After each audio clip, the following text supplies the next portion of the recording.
And then so you have from body Yankopon a day on a chase or body the enquachaya. Let's say no me say then sit there any cabia mano ya mobi be happy new year and the affair from the sim say ni dia no so queen Matinas Miaje Gonzana Mitinaso dia na yes I go chiche na eba because ne and come chiche no Obibeka say who watches the watchman here and a menyame bra penyini be our ha me ne eba be chiche komodi mu adin ye pa and ono ankasa na otinas na and an yemshin bi was say dear me be dem dey amanfo na obi so debi baba you one of the most biggest bloggers your mind Ghana mu ha ono na na me no baba twetwen ko na make out so one was some say let's on soap natural beauty soap I'm gonna be treat them den mama the time with the queen itself Queen AJ Hipsy bro yen twen hu sima embra ye ba obehu ni pen na me ne baba twetwen common din de Dickens Henrietta say wa boatin na me CEO of Creton Soap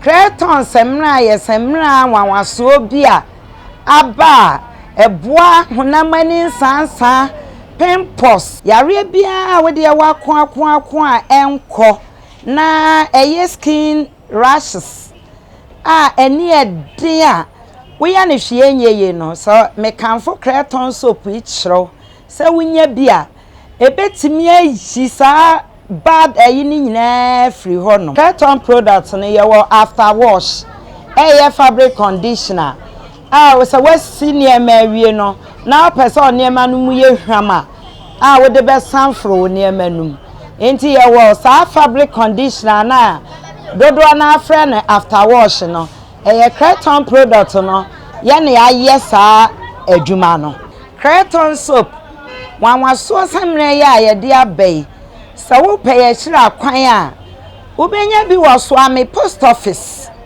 wo free shop na wo kwaso ame post office na nkasa Hetibos enterprise so wo hwehwe yenya wo fra ahomatrofo 0548 039889 ubenya bi afi nso BT Royal Dr. Mensa so dru BT Royal na wo hwehwe samra yi bia nso wo bisa BT Royal Dr. Mensa wo benya samra yi bebre ato afi nso 31st market Central market wo dru 31st market information ba ko pen wo wo dru sa information ho nso a wo benya Creton samra bi ato. Yes, Sansom Makaba beam at the time with the queen itself, Queen AJ Hipsy, as so your mamunya nancy, yes, and you're one of the most biggest bloggers, high, and you know, about Betchenko, most out one Ghana TV, YouTube, I will say Papayana, Danny Den, you know, what's so no you, be some month for questions, no, the more far, Nippane Pecoya Pio Crom and Impune, what's as a one corner, I just said, your person will be some corner, will be Zanaje. Why and then ever veteran come on here and walk over Kumawood TV. Upon Bocotti, Bibiashi, Edianus, where the Amen, what should become a come up on the idea, what are the Amazons and they be out to her? I will say, Sir Obibiara or to trouble Simbia near the Bonner Bar, so Vegetu do tattoo. And then the Boaba, my Siana, no, in January, they have heard you, and Chanamas met to allow to be sanity. I can't say as if we are say circle cha now, but it's now once some of my idea on him said on for him to once some of my when young friend on once and by the matchness here, you have a church come on. Or her name, Nancy, some more trend with social media. So, men some more trend and I'm a handsome. One cassa handsome. Oh, okay. One some now a month for the idea. One cassa out there. Yes, say, walk with Jiska. I could just bribe. And I just watch that pool be so much than because I never found Kwame Eugene. And I just said, what dear there come was some summer, some like hey, can't go beyond by your one gun. I do Jim and I hear what the vibe say. Eddie Kamamentia, Kumawood TV, a chauffeur na Mensansoma, Obibia or Share Sabri, Enyantia, yes, me priceless when it comes to my work. Priceless? Yes, priceless. Meaning you don't take... I don't take bribe. Okay. No amount of money can buy my conscience and my integrity. Sure. Nti se me koje sika efru bi ho no ma be say obi career and we kura what is we say obi career about this is about obi aba bonten say nipa asumesi obenten ye ne ba enya me and I'm started the whole thing started from somewhere. Obi na de beto I quite remember say you show video bi na obi so what you say obi na di phone try and aba no so de sebe metro me carpenter ni me media and I'm a blogger. Nti se bibi sa ba me kra na wo se Ghana for dodo na no ebo mabaso se of course dodo na ebo mabaso unless the on to was no on to was the to was on person obeti ase na nti ase the on person obeti ase no on ti ase ba do ti ase so do ti ase because at the end buy no ya ntena ho anka de pe anka free adwunim bituka echo all the way achim nkwaten wow petrol sika yes me fuel money and I'm a top petrol go me car and I'm to me fuel me car I call just to make sure say I get to the bottom of it or to get to the root of that's your job the story. That's what I say. But say other people they wouldn't do that. They would just on TV and on radio so I can say but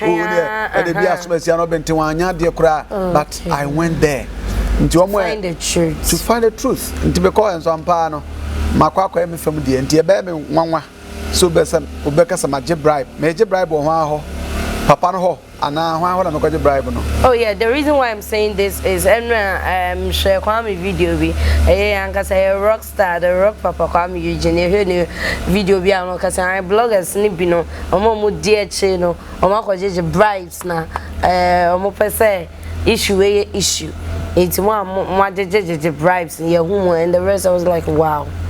Well, Kwame Eugene, in fact, my peers, those who are around me, can testify to the fact that Kwame Eugene is one of musicians in Ghana. I mean, in fact, young musicians in Ghana. Me penasem your favorites. Or one of my favorites. Okay. Yeah, actually say. Even before this case, and I was starting in to me and I was study the way to me nyumbi no I rebranding at just to remind people that there's a song like that. Diamond Penasampa, yeah, I'll be some for a band on Bakacho Sampa, or no other people, the likes of Kid Denom, Can Promise and Nomina Sanko for young ones. Swati as a young ones, Kwame Eugene is one of my favorites. What I say, Intino, a baby mama say, such a talented person, may I be some day tarnishing image? No. There will be any ordinance of Kumbech. So what I say, Intino, may I imagine say, Sapapano or Candia, any papano, may I don't based on hearsay, so Biaka, because I could be sorry.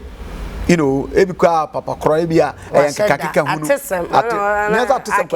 so what I say bia no fees there or can dey bia dia agro no bi so dey beto social media nti o say me ben no na me bisa no say den nti we interview na mdi ka kwaye papa na bisa say sa asem ye ko social media e ya dia eye no kre anas na o kakika hunu bi na nkofo afa na no so no kre so saboso bob di bi kra ho no a which Ghanaians, a lot of Ghanaians are, praising me for that, for doing that job.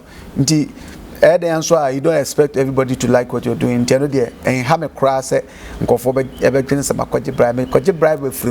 Is it from the papano and now? Okay. Also, nimne papa. Kwame so no nimne papa won't be yes. And just like you said earlier, or not say on your carpenter there or no call to be no to say, yes, akoye bi ebubu.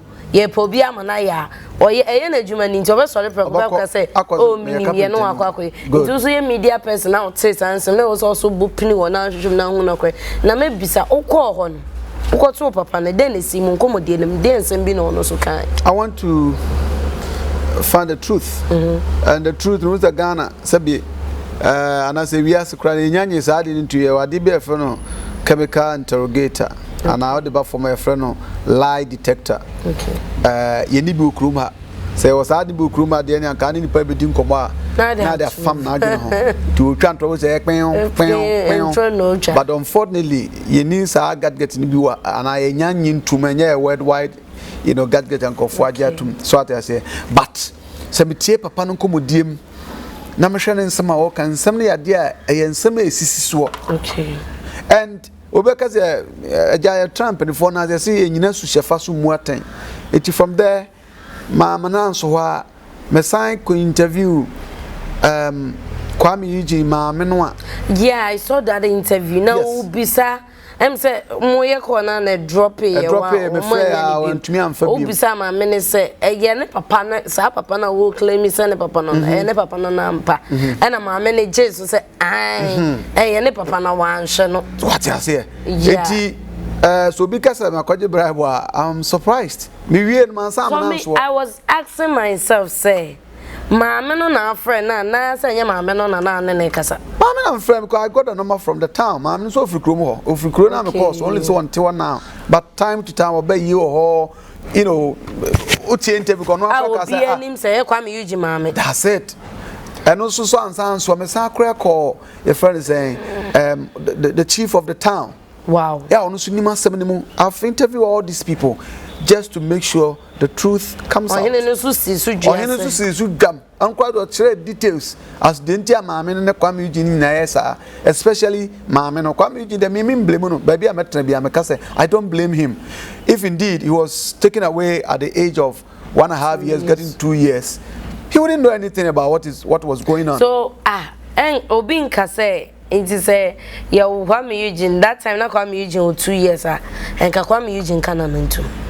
And yes, I know Viveka. Yes, because ne mama ne betumi achida sem ne muye because your mother too has already confirmed it say ne papa no no. And Kwame now is claiming say enya ne papa no no nim ne papa the way Kwame Eugene not all kasa na some all can say I'm say papa no ne papa wo no wo ho enti nsem na bloggers meche nana mo keka na bonti mu nya na affect o papa ne o mama sabe obi eni wa akwa hye obi kutupa se brabonte beka se Kwame Eugene meba obi em koyesa and apart from that my dear bisa ho say how many media houses in your Ghana adentina video no beto social media dey beto wa to whether you like it or not forever and ever how many media houses and our bloggers and they taking decisions there even though video ya bank betumi but let me go down to where the matter is coming from. But I did that. You did that, and your boy and some mouth. So I don't know. So what? So because affecting the parent. I mean, parents being a good name must say. Now, I think it was 8 people, and I back out. I be claim me say. Papa no and now onim say there is more to come and what is that story Mate na elekwa metunufo ho one platform bi so okay na man like I said earlier on I wouldn't want to blame Kwame Eugene for anything because na usa onimo hwe so what I say na akola so do nyiye no nipa no one ne tie no and this thing is happening every day everywhere in Ghana.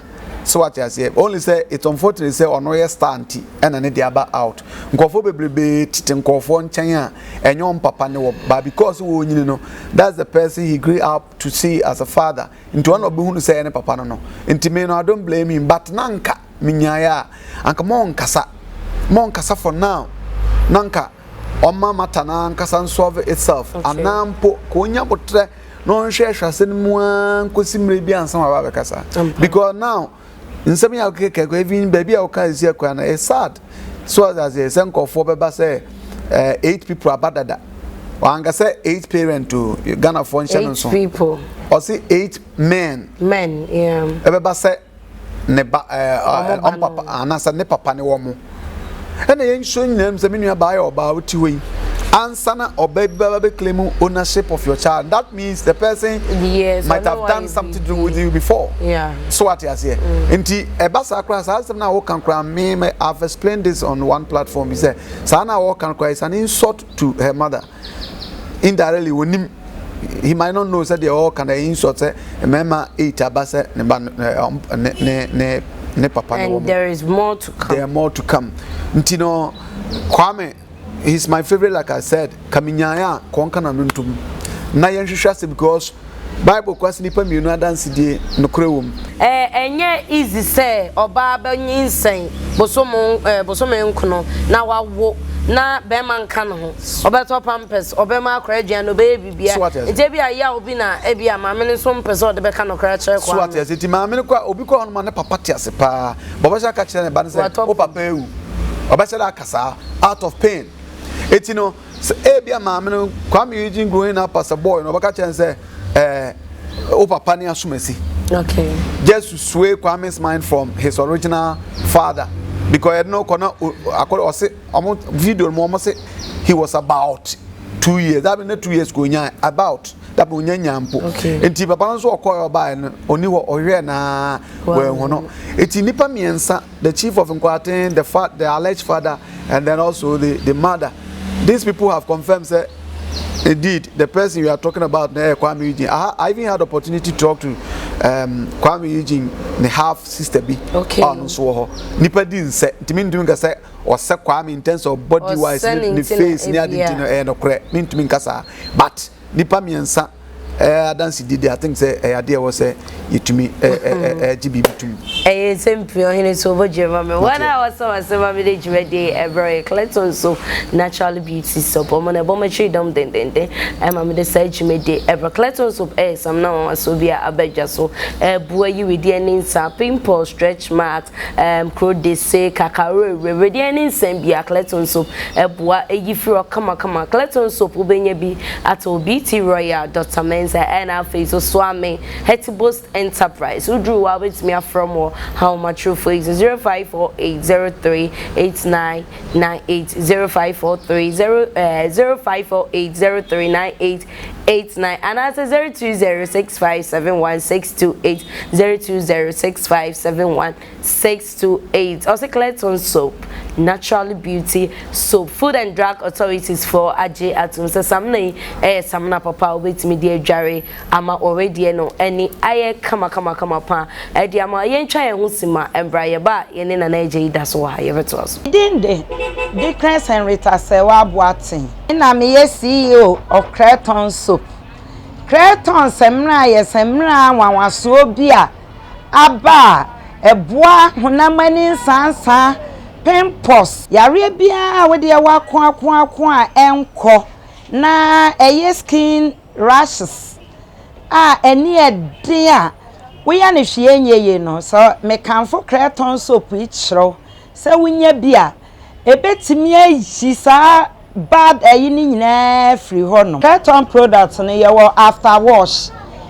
fabric conditioner we say we senior mawie no na person niema no mu ye hwama we de be sanfro niema no enti ye wo sa fabric conditioner na dodo na afre no after wash no Clayton product no ye ne aye sa adwuma no Clayton soap wanwaso samre ya ye de abai sa wo peye hira kwan a wo benya bi wo so ame post office wo free shop na wo kwaso ame post office na ankasa Hetibus Enterprise sa wo hwehwe yenya wo fra ahomatrofo 0548 039889 wo benya bi afenso BT Royal Dr. Mensa so dru BT Royal na wo hwehwe samra yi bia ehonso wo bisa BT Royal Dr. Mensa wo benya samra bebre ato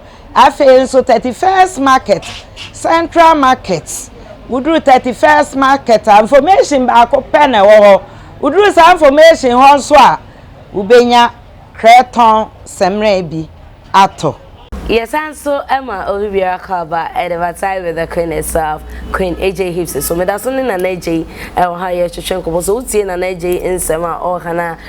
Because it makes sense and Sembia or Kana is on point. And a Juma and a year Monshan and so Sagana for any the way amount for a media for I don't know, but Banny say yeah Juma. also ye free akuma mu nyina na ye adwuma ba so stop that tagging and I had a bribe and I say na or they pesika on the page so as a bribe no dey depend to me nyadwuma I like it me nyadwuma pa what I say and or per content na zenanka ya create YouTube account on empede ne nkogu nim say enkotwe na tie megu ho dey I don't know enti juma na enti I think there is about time Ghana for over starting am respect bloggers presenters and the rest what somebody can it doesn't mean say Kwame Eugene per se. The reason why I'm stressing much on Kwame's issue is Kwame per se make us a bloggers, presenters, and the rest. And I'm a Kwame baby a word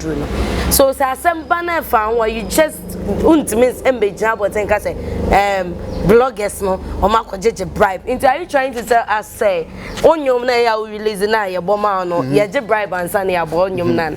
Mr. Money dear my same see over because I'm on to Kwame can say, I will never accept that man as my father. So what if say in Shishomubana say, or you never pampa or bekasa? Decisions are made to be changed. Okay. And onipa bia situation a woman no ma can be. It is situation when the table turns na ntiase eye adwuma he will accept it. Okay. I will never under say brofo no waka but when the table turns and deep explanations are given other na company also medical kasebe the oil ni nyina no come for to no but nin sama o kana ebia minyaya nka mon kana sa I will never understand me hu nje da yin because I will never under nipa bebrebe wo wiasi e wo Ghana he celebrities bebrebe other na why you Kwame Eugene anka se shetawale ye ne ba so what you say yanka se stone boy yanka se sakode yanka se ina wona ebeka that means there's an actual truth so you just have to take your time.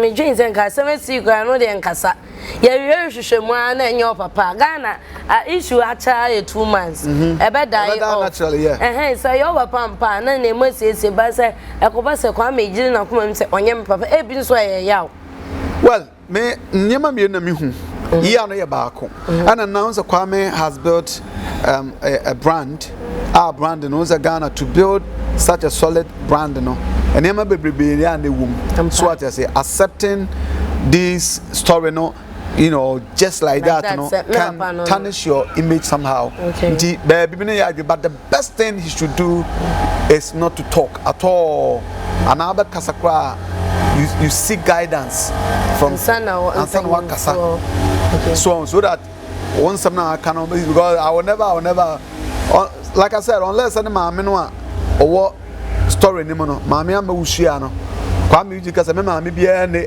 am wushia no but he hasn't said that that means that am wushia no was wa brɛ wo ho which I applaud him so mama tu ne fo semana no entia panyini to kasa ne nya no obo mama din wu am also mama nso abrɛ mani jipa so wa acknowledge ne mama e photo ye ama ne ne me odin dia o sita mama da kaneshi adaka mu nsa nto so adaka mu nya no na omo wo hen ade yeah but yeah no so shouldn't make you say things that be later on you will not be able to defend it okay. So what I say and Ghana fonso nyanti say we at One Ghana TV yen yadwene da ne yen yadwene so da say ye begu obi ani mu ase dia per content sabe ye say yen kumudwafo enidwa yen tumi ma ye superstar like him. Now, what is disgrace about this? And the new Garcia and it's not your fault. And yes, I wanna papa show na so one channel and I am Garcia. And I papa any binintiana. Fine. And the money in okay, they all cancel ever saw another issue. Imagine Dangote. And what is it? Dangote in a bar say, Kwame Eugene me bar. Will he have reacted the way he's reacting now? I don't see any question about this. Me who disgrace a woman, it's not your fault. It's not as if you say, oh, papa, no, her one when you know, and okay, news. Okay. But you were taken away, as the father is saying, the alleged father is saying, say you were taken away whilst you were about 2 years. And you wouldn't be so you don't know anything about it. But I'm sure, sir, the mother, no, mama, no, definitely what can be a channel about her experience with father. But yeah, shouldn't make you say things later on when the matter is solved. You guys say, oh, did I really say this or that? Because me medical can dada say Kwame Eugene so papa no kura tuma. The father love will not be there because father love is built from infants like Mkodabrim and a build to say Ubini. Say no Kwame Eugene sabe because make you be wunyina wo. E did ya tell my for be do no ni papa or your bastard and the rest what theory. Because bastard when because according to the story no or my no ko ware be ma fofo. Okay. Ntino he would think send papa na sa papa no but bibia to me see na mka say sanse bibebe koso no no I celebrate that NTB da no and any ampa onya wasamo ma outa ye ntu ni abonte so ayete na stories never out to see you know something there is this one celebrity a celebrity me pen asem ye mfa no sa akode se sa akode na obi about take na asem se ka sa akode be da nemu onka wo hwe wonya wo hwe tell say was a did 3 years a chile grandson or very reacted to that story now. But because so I think that for now dear Kwame and Kabeti dear and Naneke and Kababwa Yena Kawanutum and found where and Crabre Massam. It's Yenya man penny for no papa. Oh my him for no woman no nanka or muntimintas no mon solve this issue that way any day in free or cry na yen Kwame issues. One Ghana is there to help. Yeah. That is one thing, not to destroy. That is one thing. Me so far Ghana yaka one of the bloggers I'm respecting. I mean, penny to be a me koni page one Ghana because I know say going there no, he's not going to give me any fake news. It's authentic. O dear church should send him ye and son or the Baba tour or the Ababa tour and mom find some with him say YouTube na Juma. It will or the content got one when he say a Juma or the Akwede. I got one more fun say ye Juma be an it 1 year sorry near Monson compared me. Yes, no, to ice cream. I'm the over chance. I am more bomb. Support cry. Devil bone change. One change quiet. One time you put 2 hours as a walk out to the crab to me. One change quiet. Cletters of and I saw as a very prominent and AJ of One Ghana TV and then a year to train come and say, Unim na, Mr. Unim never so afraid and then the first time. Oshana ko YouTube aba One Ghana TV a big wo say bebre na che say wa subscribe na wa like ni videos ni nyina e dia ma nsem bia wo peti wo ye man Ghana for sure and yes say menene te ha na e bia me hype na na say me man fans so open news are authentic. I just go there and watch it and one ye be say yi so wo share TV stations I would do bebra ye pe videos na One Ghana logo edit that so it's because we trust whatever he's doing there. Yen try unsima and Brian ba you better talk what you share so. Dinde Dickens Henrietta Sewa Boatin. Na me CEO of Creton Soap. Creton semra ye semra wanwaso bia aba eboa honamani sansa pimples yare bia we de wakon a enko na eye skin rashes eni ede a we ya ne hwe enye no so me kanfo Creton Soap ichro se wunya bia ebetimi ayi sa bad ni nyina free ho no Creton products no ye wo after wash fabric conditioner we say we senior mawie no na person niema no mu ye hwama we de be sanfro niema no enti ye wo sa fabric conditioner na dodo na afre no after wash no Creton product no ye ne aye sa adwuma no Creton Soap wanwaso samre ya ye de abai sa wo peye hira kwan a wo benya bi wo so ame post office wo free shop na wo kwaso ame post office na ankasa Hetibos enterprise sa wo hwehwe yenya wo fra ahomatrofo 0548 039889 wo benya bi afenso BT Royal Dr. Mensa so dru BT Royal na wo hwehwe samra yi bia ehonso wo bisa BT Royal Dr. Mensa wo benya samra yi bebre ato afenso 31st market Central Market uduru 31st market information ba ko pen e wo ho uduru sa information ho so a ubenya kreton semre bi ato time with the queen and self queen AJ Hipsy and our Nigusa Oceano Kumawood TV. So once again, yeah, we should be happy new year. We'll be kind as a brilliant. We'll see can it answer. I think I'll be here. You have quite a buffer a day ago. And energy. Many about. Yeah, didn't come on. Yeah, brown cause our bravo. Oh, chef vlogging. I say time back. Oh, blogging the shares and fancy. 3 years, 2 years in the year. Okay, then ma we do ekojimana say na we industry nim dada na hu dey ekosonance ne ma men switching fan koye vlogging na I mean can't deal we me ankasa no I think say the bianca so be da nyankopon ase ba ko osaka me da na se be impredu. Wow. Because people who are closer to me know me to be a multi-talented person. Okay. Nanka maybe omubi Adom TV, sorry, Adom FM for Ewatema. Those the me more Nestle Ghana Limited, amo affiliate B. Okay. Nti amo ka so mo pen call for ama mo be reading news. Ama me try letter call. Even though alata na me call media school be that. It media thing no, you know, started way back. And my son so abonyomoda. I'm a musician. Okay, nice. Would it be a family? Me no can say me 3 albums, no 2 albums. Back then me release more 2 albums. First one, na a group. Second one, me kwa gospel, and a third one so a gospel, but no I release it. And you know me did ni na go ncheba into movie industry. Enti kofo bebre ni me they know me from movie. Okay. Okay, Black Monkey, Ejeni Mboate, Bubulukus you like movie video kofo bebre him from the movie side. And it's about 2 years coming, you know. You started say, Penisi say, if you are open, Ebusia open more coffee, no one to me and coffee no quarter hoba, and so I be Ebusia ninety, bent to me uncle into traditional media, house in the mono, and Yamea do my bear for a media buy and blogging buy, no. Now I was here, dear Hujim, we started 2 years in it, and I'm not so surprised I'm doing it because it's something that I had taste for. Okay. And Nyankopon Yeguswaye. Nyankopon Yeguswaye. Na je say obeka say we free movie mu.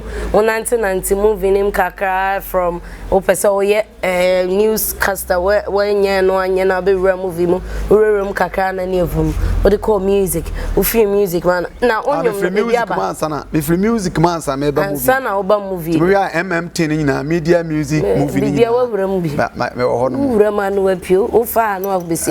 Ebi o ha me pie say movie I'm still acting. Okay. Only say now no I'm a bit busy in Tiama. We busy. Na say no be so obo me say bia sabri dey ni bo bed ni sa na na ha anti.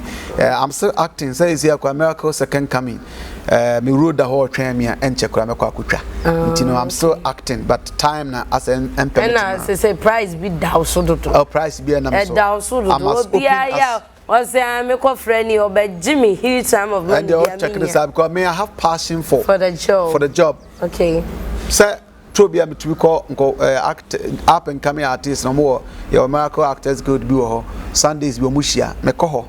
Sanka make me Sunday me nyana mamfanda. But I go there if possible I act with them. They have passion for whatever I'm doing. Okay. It's not about money. What is money is good. Obi abaka sikanya bia because sometimes sika crazy out to top perfume kran ntugumugu mfama fa ho na nyina yirako. Ba wo sika utu ko top perfume e kama igu obi twam was na eji na ekono. This card here. But said you the buy ya o be ya wetutu agu na hu a wona na tie ya what see what ya say. Entino sika de but eno so nche say tembia wadwenye sika sika no ye adwuma na will pay by itself.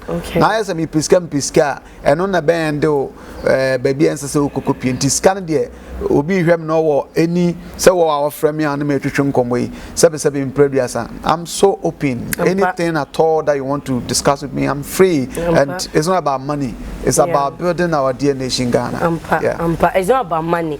It's all friend kwa no money ska crowd no cry ade enye ska what I say na eje na kanyem come on no one because it's not about money but we as do your my dear no papa nensa kan so be frame nwa be my na ade ni koye program na so say obefa petrol aba no obeta no obetwa na wi a o twa movie am kama no wi no adanase you mean what I say fasa nana yes sorry jumedie no so I don't know dey na we ka che omo show sami onyom no ebi aba na o menum da change say kwale me to like about to twem I think I'm maybe rebrand in fact this year inshallah by the grace of God the album baba nko bia me feature video nim say nyame ayo adom o ne me di twa video ye enti no bia be fine and money adia only say chese bibia be fine yes and then I got your fans to me fans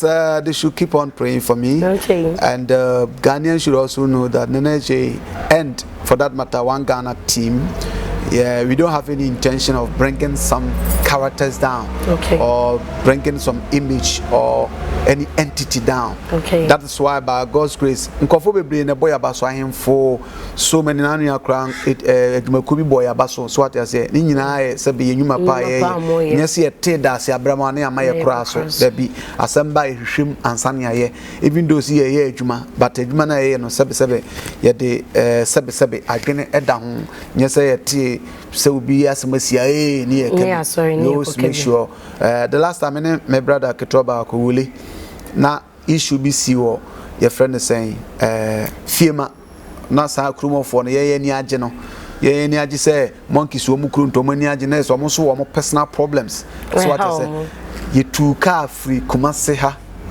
Echo from Kumasi to Fiema is a very long journey. Yeko anadwa ye bana bobe 10:30 11. Bibi to mo kwan ma. Bibi to yakwa mu a obakata saa ade na ekotwa no. Obeka say what dey koye dan. Saa na obi adwen no. So what is intino there are so many risks involved. The Americans and my fans. And so the beto ombehwe. Yeah, what you say. Ti me fans enkoso a say obobo empire tie chi no mo san fan show madwin especially do doubters. Omo fan show madwin say you need intention be say it will be ever from Yamishra Ghana na 2021 what is ready away in 2020 no emrem especially you that is watching me my fan God bless you so much for supporting one Ghana and for that matter Nigeria. Okay, God bless you all so much for watching Time with the Queen herself, Queen AJ Hipsy, and I'm in a Nigeria and a Chichen Como, and some dear Wakabe brain, some are Kachamono, Ufabia, Ebebuana Munyai Dimbonibo Bibino, a ye media for your bread.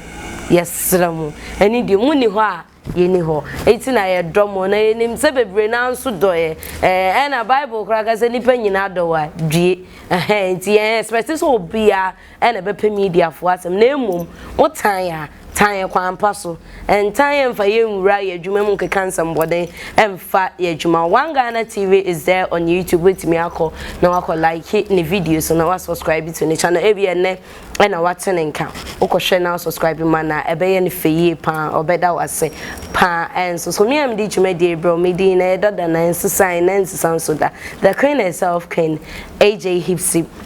One of some did Jumedi Ebro Clayton soap, natural beauty soap. Some papa food and drug authorities for Nina Ajiatun say, yeah. Kotobi na fejari na enyi wede na ni emaride na eni enye kama pa and fam me DOP Kobe Frank Yankopon ensure you pan say that ni den nyina ugina camera ye china twa me kama pan say Sister Augustina Loretta me director original Sam Darkus me PM Ochinozo one the only one in Ghana me che obi biara me che amadofo ene matamfo nyina Yankopon ensure mu nyina say that ni den nyina mo dome na mo so hwe Kumawood TV yen ya ye die ni ampa yakram.